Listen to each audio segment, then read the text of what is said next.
parents et moi presque au même endroit, sur une scène un peu plus large. J'étais très impressionnée de savoir que j'allais évoquer des événements que vous aviez vécus, dont vous étiez l'une des protagonistes. Aujourd'hui, les circonstances font que des chaises sont vides, mais le sont-elles vraiment? Vous êtes né le 10 avril 1919 et votre vie symbolise à la fois l'humanisme et l'humilité. Vous êtes cette combattante de la liberté, figure de la résistance, qui aura choisi toute sa vie de faire vivre le souvenir de l'insurrection parisienne. Dès juin 1940, vous refusez de vous soumettre à l'occupation et décidez de poursuivre vos engagements politiques et militants.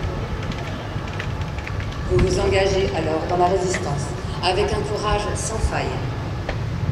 Vous raconterez même que vous avez caché des tracts, des documents et des armes dans le landau de vos enfants pour les transmettre aux camarades.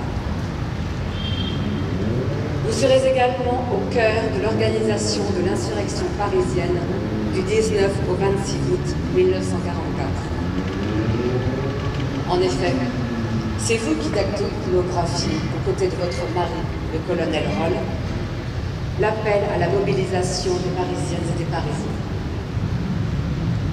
Durant ces jours cruciaux, vous êtes l'agente de liaison baptisée Lucie et demeurerez sous le lion de la place d'Enfer-Rochereau au poste de commandement de votre mari. Vous avez été ainsi la seule femme invitée par le général de Gaulle au ministère de la Guerre, après la libération de Paris, le 28 août 1944. Vous défendrez le souvenir de l'insurrection tout le long de votre vie. C'est à vous, femme de la résistance française, que la ville rend hommage. C'est d'ailleurs ce combat pour les femmes que vous souhaiteriez que l'on souligne encore et toujours.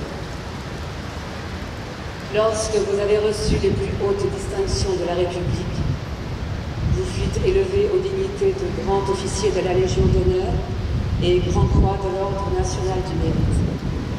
Vous les avez acceptées en hommage à toutes les femmes du mérite, figures emblématiques dans le combat contre l'occupant. Vous vous féliciterez plus tard, dans une tribune publiée dans les colonnes du journal Le Monde, du transfert des cendres des résistantes que furent Germaine Tillon et Geneviève de Gaulle-Antonios au Panthéon. C'est aussi votre engagement communiste qu'il faudra retenir. Vous êtes la fille du syndicaliste François Le Bihan, membre de la SFIO, puis militant du PCF et de la CGT, déporté résistant qui mourra à Auschwitz en 1943, et de Germaine Jaganem, elle aussi résistante. Vous vous battrez d'ailleurs pour la place des femmes du PCF au sein de l'Union des jeunes filles de France. Et vous soulignerez jusqu'à votre dernier souffle l'importance et votre fidélité à l'utopisme du communisme. Mais c'est aussi auprès des républicains espagnols que vous vous êtes engagés. Vous avez assisté aux réunions du comité d'aide à l'Espagne républicaine et co-présidé dans les années 2000 l'association des amis combattants en Espagne républicaine, qui avait pour but de rappeler la mémoire de toutes les personnes qui sont parties volontairement entre 1966 et 1938 et défendre les républicains espagnols. Reprenant ainsi le flambeau d'Henri Fautrepy, qui était combattant volontaire au sein de ces brigades internationales. Vous nous avez quittés le 8 mai dernier à l'âge de 100 ans, 75 ans, jour pour jour, après la fin des combats en Europe et la victoire sur l'Allemagne nazie. Alors, pour vous dire au revoir, juste au revoir, je terminerai en empruntant ces mots que vous avez prononcés. Nous rêvions d'un monde en paix et nous assistons à tant de conflits et de barbarie. Nous rêvions d'une vie meilleure et nous devons supporter tant d'injustices. Au soir de la vie, j'ai un souhait. Que les jeunes générations reprennent le flambeau de la paix, de la liberté, de la résistance, en s'opposant à l'intolérance de tout qu'elle vienne, et en trouvant des voies nouvelles pour un avenir meilleur. Madame, vous êtes et serez toujours pour nous une source d'inspiration et un modèle d'engagement. Cécile Roltandi, merci.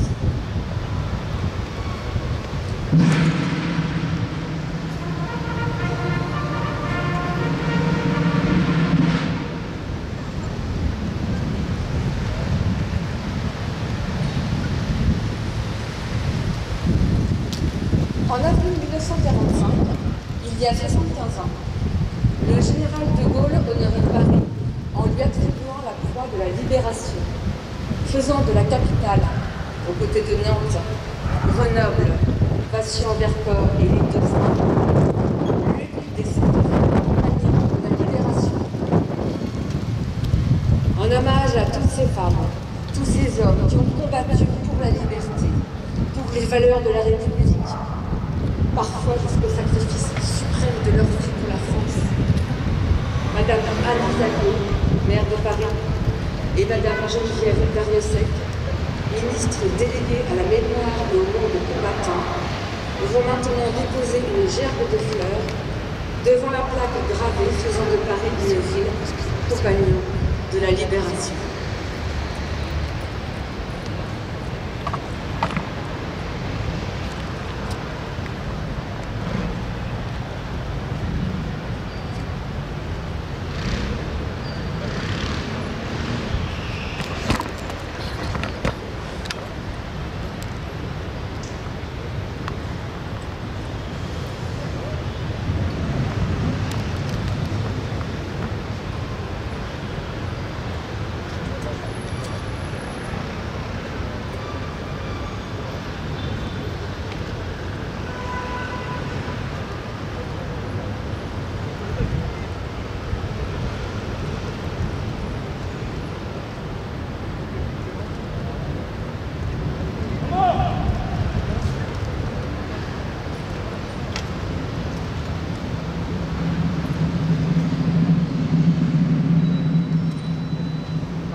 première année de cette liberté conquise, je m'étais promis de m'offrir Paris.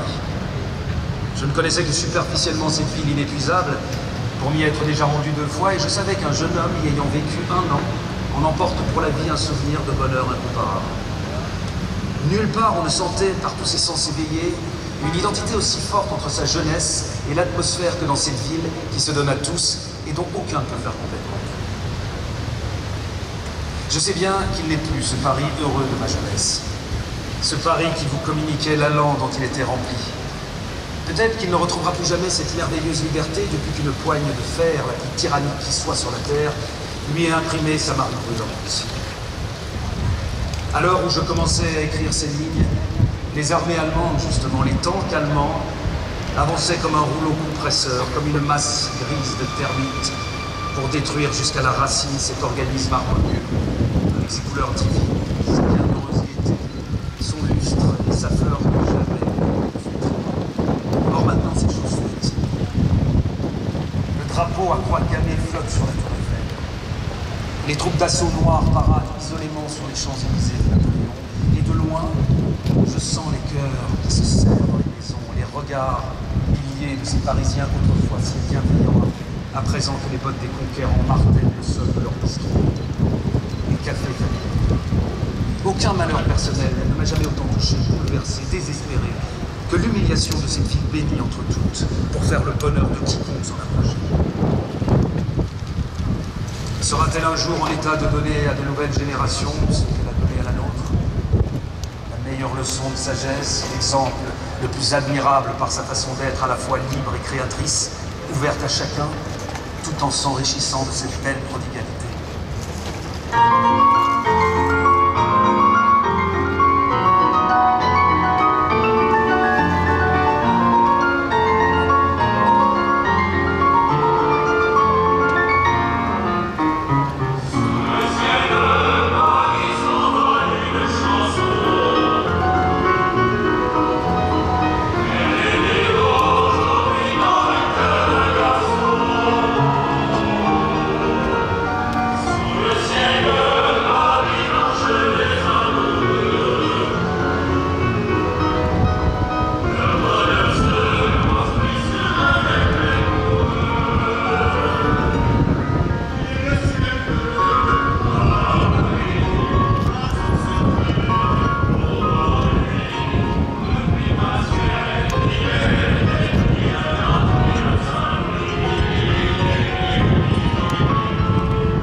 audacieux les mains pleines. Tel aurait été le message personnel des ondes de la BBC pour annoncer la manifestation des lycéens et étudiants du 11 novembre 1940.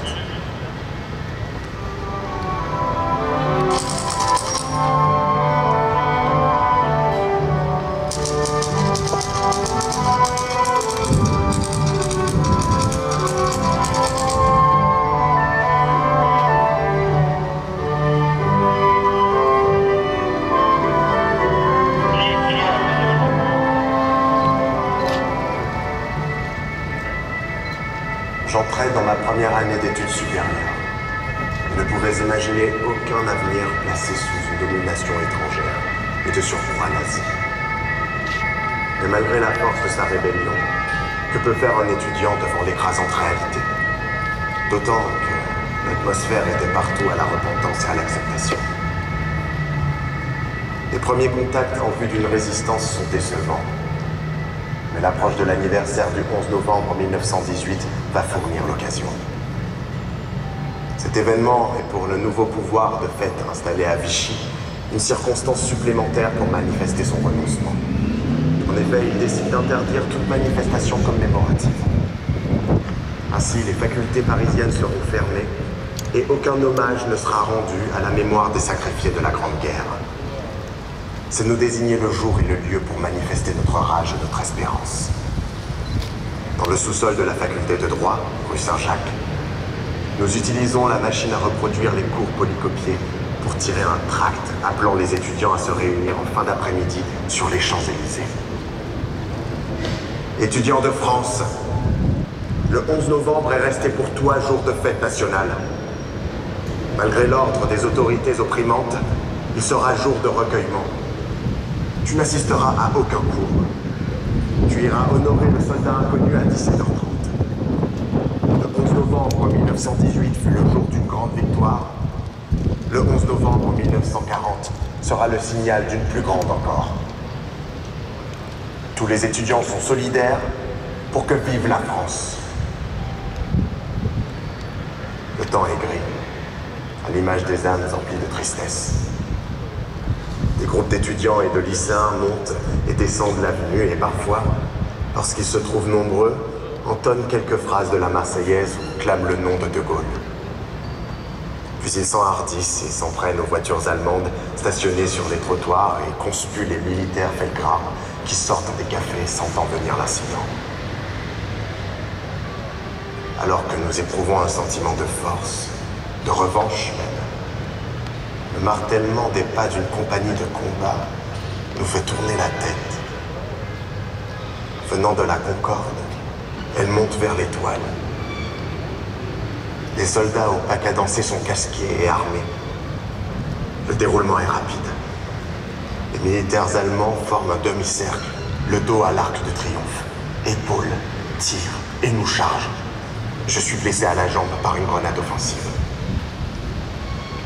Cette manifestation n'était qu'un geste. Mais le général de Gaulle voulut bien me confier, de nombreuses années après, que la presse des pays libres en avait largement parlé, et que pour lui, la manifestation représentant la première réponse politique des Français à son appel à la résistance, il en avait éprouvé un grand réconfort. Alors le but des irréductibles adolescents que nous étions avait été atteint.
Statut spécifique pour les Juifs.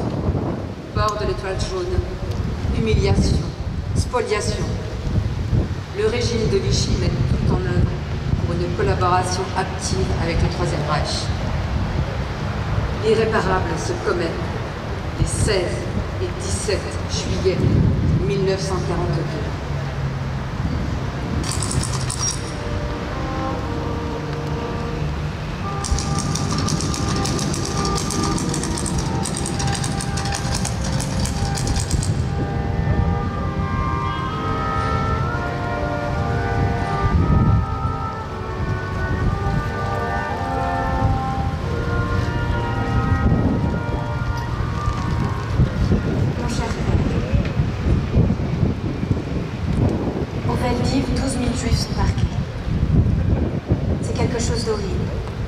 De démoniaque. Quelque chose qui vous prend à la gorge et vous empêche de crier. Je vais essayer de te décrire le sinistre spectacle, mais ce que tu vois déjà, multiplie-le par 1000, et tu n'auras seulement qu'une partie de la vérité.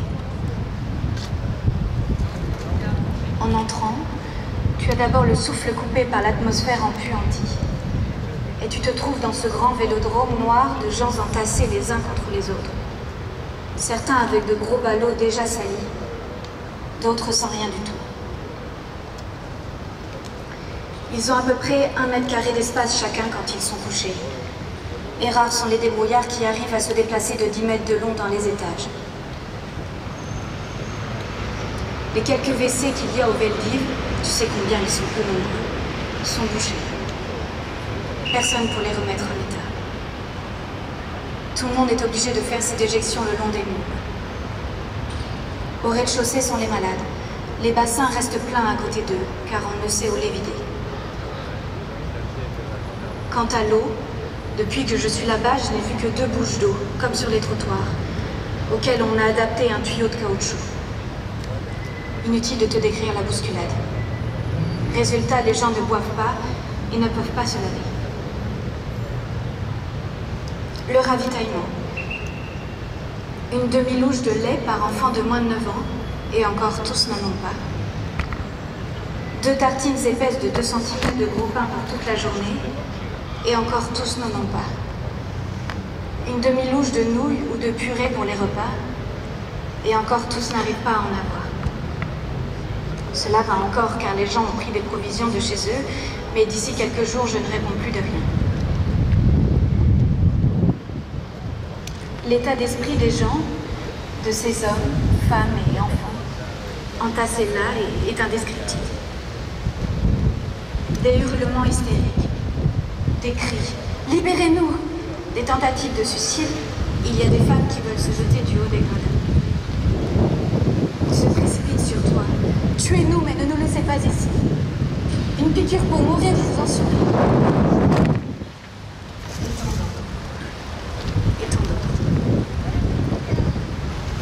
On voit ici des tuberculeux, des infirmes, des enfants qui ont la rougeole, la varicelle. Les malades sont au rez-de-chaussée. Au milieu se trouve le centre de la Croix-Rouge. Là, pas d'eau courante, pas de gaz. Les instruments, le lait, les bouteilles pour les tout-petits, il y en a qui ont 13 mois. Tout est chauffé sur des réchauds à pétard ou à alcool. Pour faire une piqûre, on met 3 quarts d'heure. L'eau est apportée dans des laitières plus ou moins propres. On tire l'eau avec des louches. Il y a 3 médecins pour 15 000 personnes et un nombre insuffisant d'infirmières. La plupart des internés sont malades. On est allé chercher même les opérés de la veille dans les hôpitaux. Tous les éventrations, les hémorragies, etc. J'ai vu aussi un aveugle et une femme enceinte.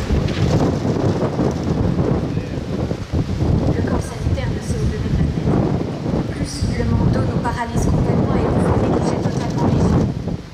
On craint une épidémie. Pas un seul alerte. Ils ont raison. Ils se feraient écharper. Quelle lâche de faire faire leur sale besogne par des Français. Ce sont des gardes mobiles et des jeunes des chantiers de jeunesse qui font le service de rang. Inutile de te dire ce qu'ils en pensent. Non, assistante sociale et reçu comme consigne de nos monitrices. Surtout, ne racontez rien de ce qui se passe ici au dehors. C'est ignoble. On voudrait faire silence autour de ce crime épouvantable. Mais non, nous ne le permettrons pas. Il faut qu'on sache. Il faut que tout le monde soit au courant de ce qui se passe ici. La vie quittée.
Valérien, Ballard, Châteaubriand, Bois de Boulogne, Fort de Vincennes, Stand de Tir, Maillet, Oradour, Tulle. Autant de lieux qui résonnent du courage de celles et ceux qui furent fusillés, massacrés.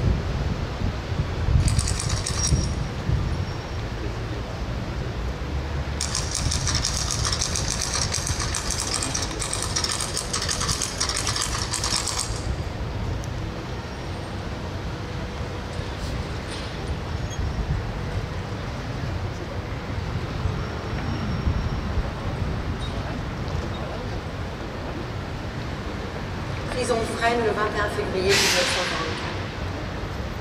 Chère petite Mathilde chérie, je t'écris une première et dernière lettre qui n'est pas traduite. Je t'annonce ma condamnation à mort et mon exécution pour cet acte.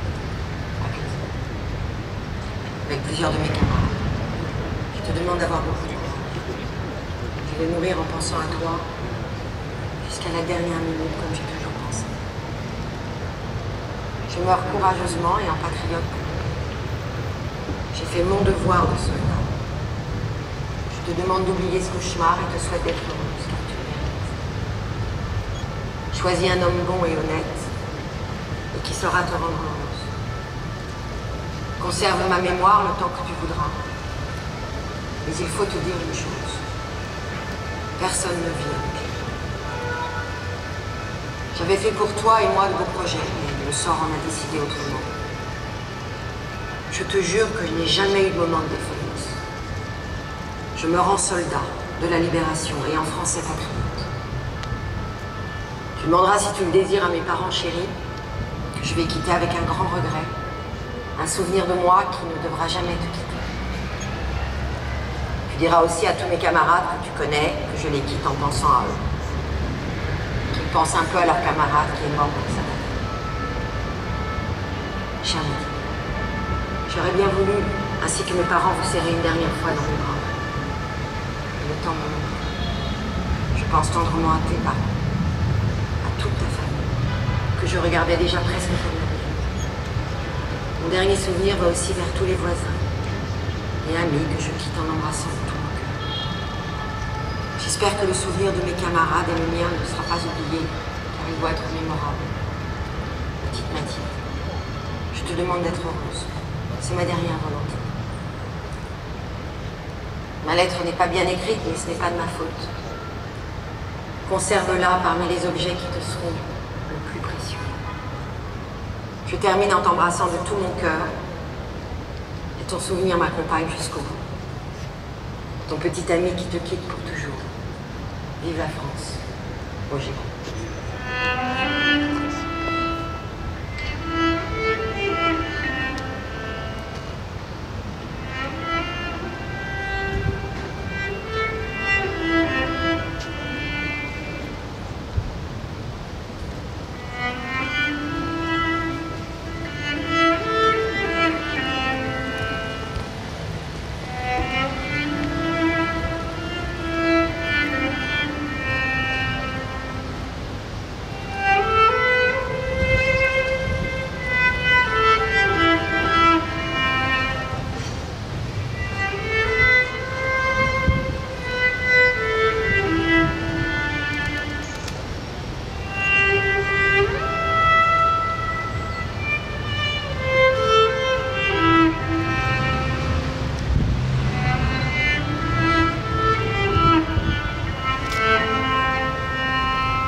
Des grèves sont déclenchées par les cheminots pour bloquer l'activité de l'occupant.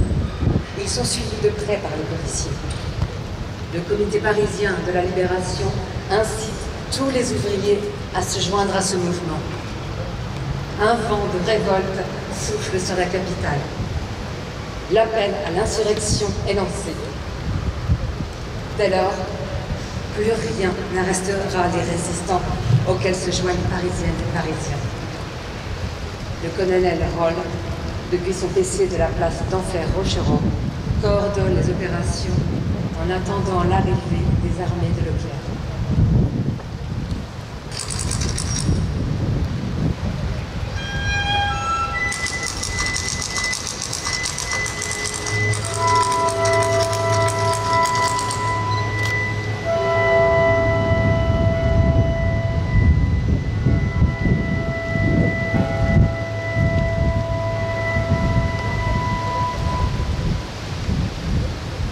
Boulevard Saint-Germain, samedi 19 août 1944. L'insurrection a éclaté ce matin. Drapeau tricolore sur l'hôtel de ville, le palais de justice, Notre-Dame. Les Allemands passent en voiture et regardent étonnés. Je m'étais porté d'instinct à ces points névralgiques d'où partaient vers d'autres quartiers, en taches d'huile, insignes tricolores, drapeaux aux fenêtres, étalages décorés de banderoles. Je suis rentré chez moi, Gobelin, quartier non encore atteint par la fièvre, et j'ai pris mon appareil photo, un Voigtlander. Je suis retourné à l'hôtel de ville, mais la foule s'était dispersée en apprenant qu'à la Concorde et sur les boulevards, des Allemands tiraient. J'ai pris la rue de Rivoli. Rue des Pyramides, on entendait la fusillade venant de la rive gauche. J'ai pris le pont Royal. Des voitures allemandes passaient avec sur les ailes des soldats prêts à tirer. Je revois un camion avec un grand type brandissant une grenade, attentif à l'extrême. Il fallait courir pour passer certaines rues. Je me suis infiltré dans la bataille dont le centre était le boulevard Saint-Germain. On ne fait pas exprès. On est obligé de prendre une rue, puis une autre. À la fin, on se trouve coincé. Au carrefour, rue de Bellechasse, boulevard Saint-Germain, pour traverser le boulevard, les gens devaient lever les mains en l'air. J'ai voulu revenir photographier ça. Le boulevard était plein de soldats, les armes à la main, de mitrailleuses en batterie sur les trottoirs, de chars. Il ne fallait pas trop avoir l'air d'hésiter aussi. Je ne sais comment, au lieu de filer tout droit par la rue de Bellechasse, j'ai été amené à prendre le boulevard. C'était ennuyeux, mais j'espérais rejoindre la Concorde. J'ai été tout de suite arrêté par un soldat qui avait vu quelque chose sous ma veste. Fouille, mitraillette sous le nez. Je montre une sorte d'attestation de travail en allemand, mais cela ne semble pas les impressionner. Après avoir hésité, ils me prennent mon appareil et me laissent filer. Devant chaque porte, plusieurs soldats se tenaient prêts à tirer. J'avais fait 20 mètres quand celui qui m'avait arrêté cria. Et tous les soldats, même ceux du trottoir d'en face, braquèrent leurs armes sur moi. J'ai mis les mains en l'air. Nouvelle fouille. J'avais dans la poche de ma veste une cocarde tricolore à Croix de Lorraine, achetée le matin en place de l'hôtel de ville. Mais ils ne l'ont pas trouvée. Moi-même, je l'avais oubliée. Puis je restais avec une mitrailleuse dans le dos. Alors, j'ai eu la certitude que c'était fini. Tout en restant très attentif, je pensais au fond de moi que je n'avais encore rien fait. Et je me suis dit, déjà, j'étais furieux. Devant ce qui allait se produire d'une seconde à l'autre, je ne voyais pas la mort, mais une fin de la vie. Finalement, on m'a fait signe de filer.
Claudia Kent, républicaine espagnole exilée à Paris et vivant dans la capitale sous une fausse identité grâce à la Croix-Rouge, suit sur sa radio les événements de la soirée du 24 août 1944. Écoutons son récit.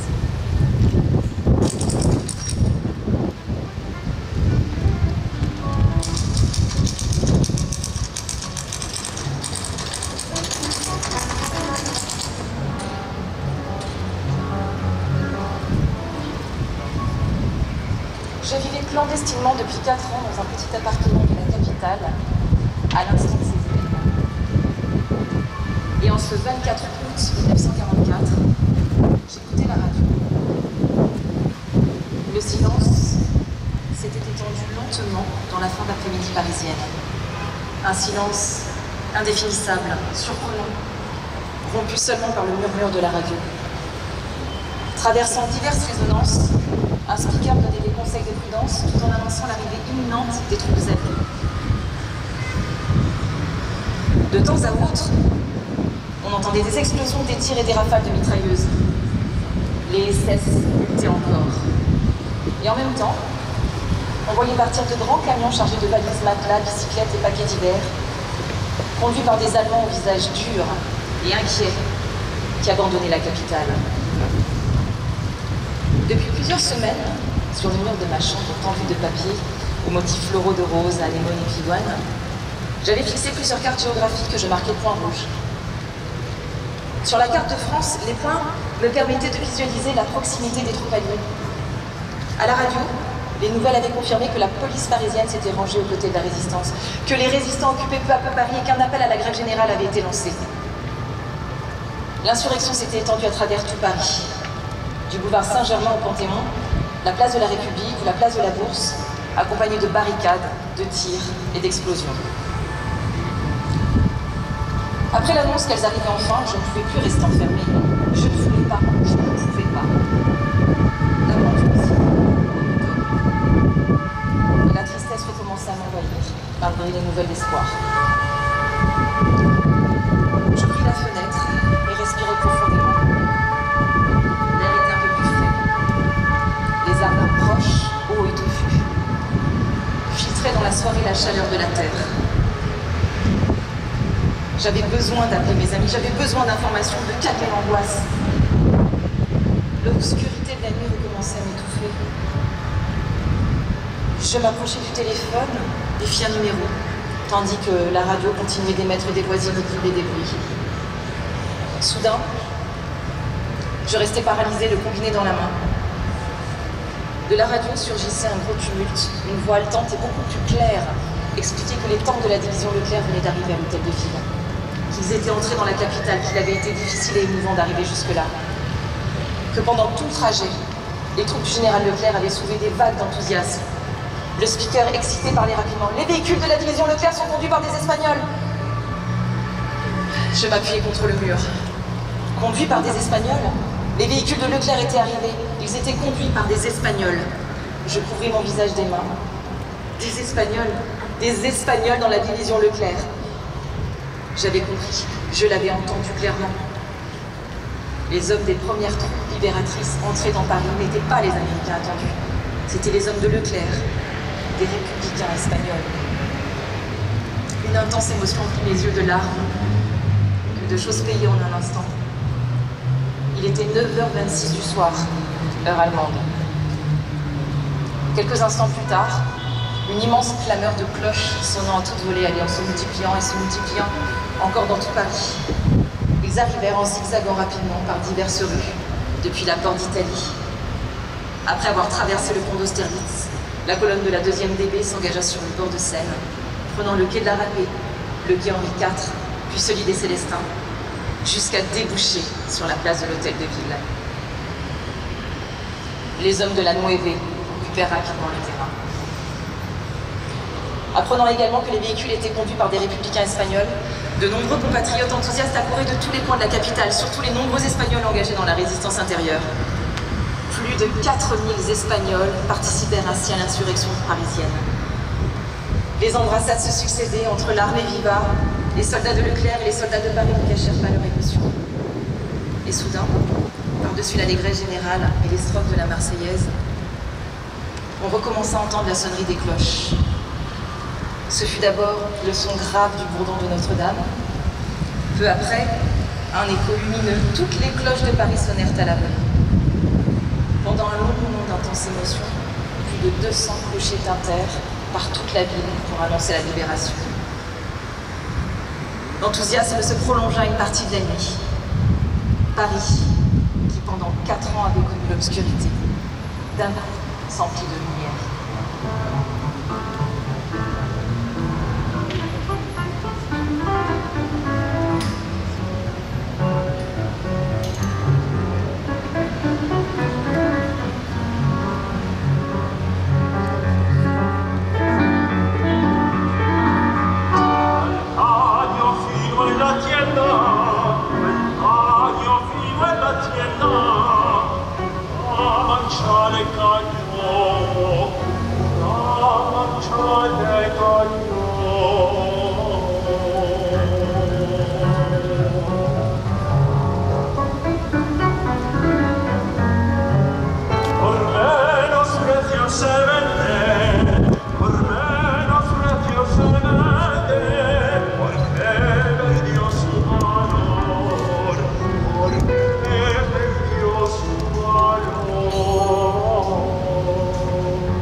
Résistants, soldats de la 2e DB, soldats de la 4e division d'infanterie américaine, parisiennes et parisiens, mèneront des combats sans relâche pour libérer Paris. C'est à la gare Montparnasse que le général von Scholzitz signera l'acte de reddition des armées allemandes en présence du général Leclerc et du colonel Roltanguy.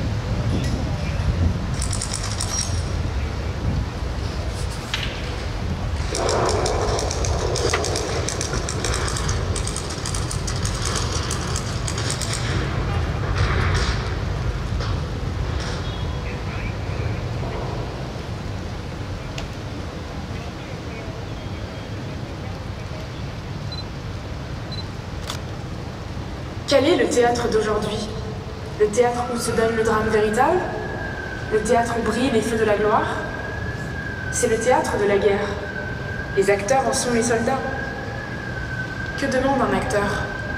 À s'engager dans la meilleure troupe et la plus glorieuse. C'est la raison pour laquelle vous êtes tous engagés dans la division Leclerc. La France a toujours rayonné par des élites, par des poignées d'hommes, par des minorités. En vertu de ce principe, votre division est la fierté de la France. Dès son arrivée à Paris, elle nous devint aussi naturelle, aussi indispensable que nos monuments et que nos armes. Ensuite, chacun de nous l'a suivie en Alsace. J'affirme que nous vous avons accompagnés, entourés, aidés avec toutes les ondes d'amour, non pas possibles et imaginables, mais impossibles et inimaginables. Je veux dire par toutes les forces mystérieuses qui traversent l'espace et que dégage le cœur. C'était du reste inutile. Chacun des jeunes hommes qui composent votre division, même s'il y joue le plus humble rôle, met son point d'honneur à en être le sommet et à satisfaire son chef. Il en résulte une masse merveilleuse d'individus libres, puisqu'ils se sont engagés, et en fin de compte, malgré sa discipline, votre division finit par avoir cette allure étonnante d'un jeune homme désinvolte qui fait ce qu'il veut. Nous savons bien d'où un pareil esprit peut naître. C'est de vos chefs. À vos chefs et à vous, le général Leclerc montre, à chaque minute, un exemple de courage et de simplicité. Son nom est un programme. Ce nom jette une lumière qui n'aveugle pas et qui est douce à voir et qui ressemble à celle des poètes de France. C'est pourquoi un poète de France le salue respectueusement et vous salue tous en sa personne.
Mon Dieu, qu'avons-nous fait? C'est par ces mots que le capitaine Lewis réagira à l'explosion de Little Boy, la bombe que son bombardier vient de larguer sur Hiroshima ce 6 août 1945.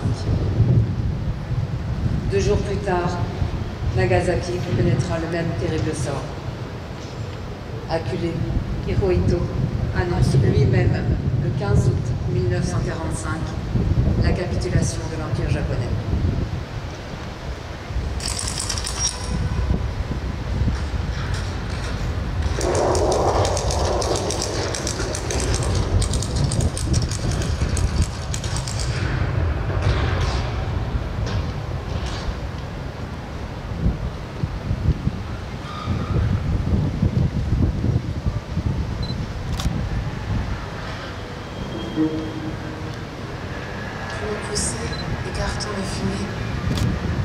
Depuis la terre à demi obscurcie par des nuages bas et lourds. Sueur déployée, heurtant la voûte céleste. Grinçant des dents. Sous le vent, dansant dans l'air signifiant. Noir, rouge, bleu. Les flammes qui soufflent dispersent des étincelles brillantes sur la ville entière. L'entendant s'ouvrir.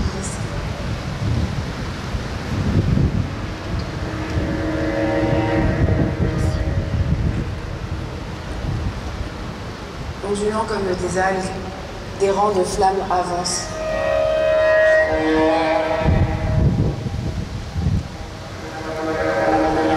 Les troupeaux de vaches qu'on menait à l'abattoir roulent en avalanche sur les pentes de la rivière. Un pigeon, couleur de cendre, tombe sur nous.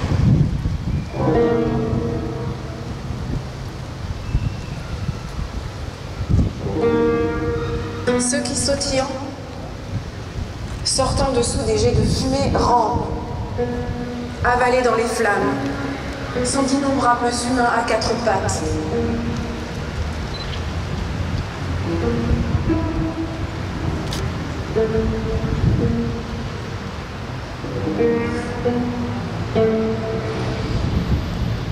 Sur un tas de braises effondrées, s'arrachant les cheveux rigidifiés, la malédiction se consume.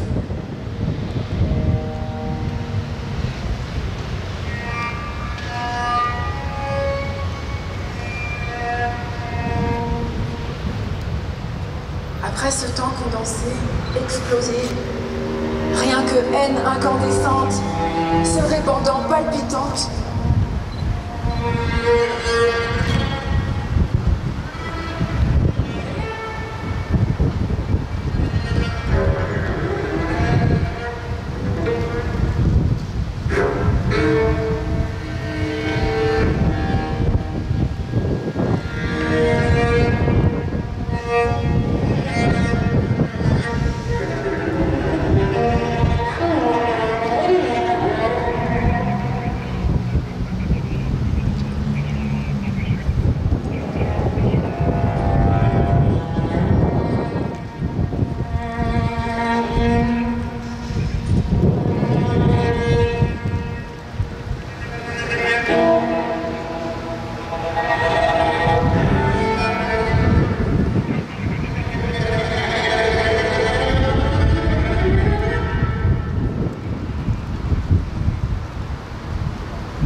Dans l'espace.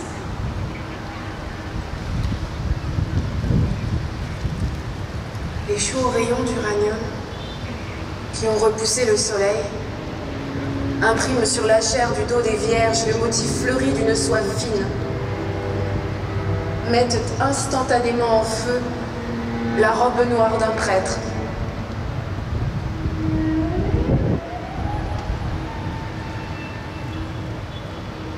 « 1945, August the 6th.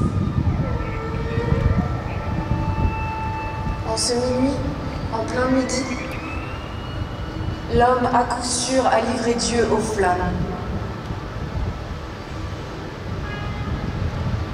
cette nuit, la lumière en flamme de Hiroshima se reflète sur le lit de l'humanité.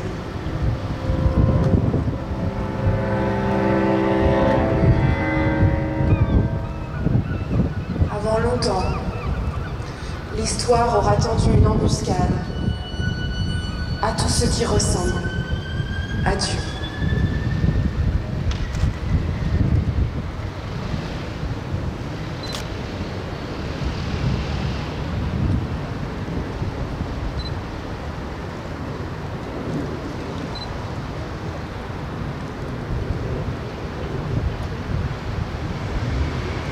Publié à New York en 1943, Le Petit Prince est bien plus qu'un conte pour enfants.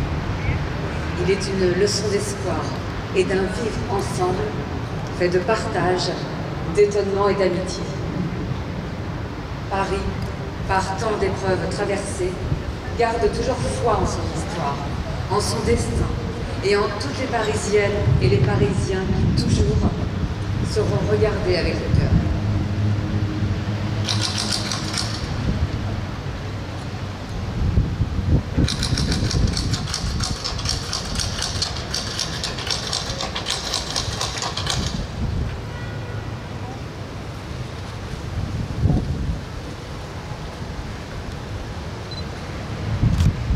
Comme le petit prince endormait, je le pris dans mes bras et me remis en route.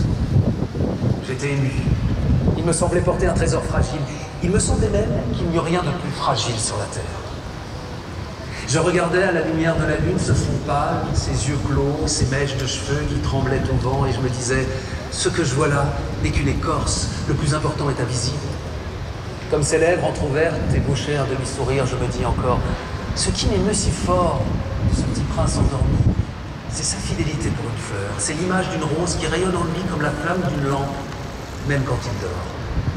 Et je le devinais plus fragile encore. Il faut bien protéger les lampes, un coup de vent peut les éteindre. Et marchant ainsi, je découvris le puits au lever du jour. Les hommes, dit le petit prince, s'enfournent dans les rapides, mais ils ne savent plus ce qu'ils cherchent. Alors ils s'agitent et tournent en rond. Et il ajouta, ce n'est pas la peine. Le puits que nous avions atteint ne ressemblait pas aux puits sahariens. Les puits sahariens sont de simples trous creusés dans le sable. Celui-là ressemblait à un puits dans un village, mais il n'y avait là aucun village, et je croyais rêver. C'est étrange, dis-je au petit prince, tout est prêt, la poulie, le seau et la corde. Il rit, toucha la corde, fit jouer la poulie. Et la poulie gémit comme gémit une vieille girouette quand le vent a longtemps dormi. Tu entends, dit le petit prince, nous réveillons ce puits et il chante. Je ne voulais pas qu'il fît un effort. Laisse-moi faire, lui dis-je, c'est trop lourd pour toi. Lentement, je hissai le seau jusqu'à la margelle. Je l'y installai bien d'aplomb. Dans mes oreilles durait le chant de la poulie, et dans l'eau qui tremblait encore, je voyais trembler le soleil. J'ai soif de cette eau-là, dit le petit prince. Donne-moi à boire. Et je compris ce qu'il avait cherché. Je soulevai le seau jusqu'à ses lèvres, il but les yeux fermés. Ah, c'était tout comme une fête. Cette eau était bien autre chose qu'un aliment. Elle était née de la marche sous les étoiles, du chant de la poulie, de l'effort de mes bras. Elle était bonne pour le cœur, comme un cadeau. Lorsque j'étais petit garçon, la lumière de l'arbre de Noël, la musique de la messe de minuit, la douceur des sourires faisaient ainsi tout le rayonnement du cadeau de Noël que je recevais. Les hommes de chez toi, dit le petit prince, cultivent 5000 roses dans un même jardin et ils n'y trouvent pas ce qu'ils cherchent. Ils ne trouvent pas, répondis-je. Et cependant, ce qu'ils cherchent pourrait être trouvé dans une seule rose ou un peu d'eau. Bien sûr, répondis-je. Et le petit prince ajouta, mais les yeux sont aveugles. Il faut chercher avec le cœur.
Mesdames, Messieurs, nous vous invitons à rester à vos places pendant que les autorités vont saluer les pensionnaires de l'Institution nationale des Invalides, puis quittent la place de l'Hôtel de Ville.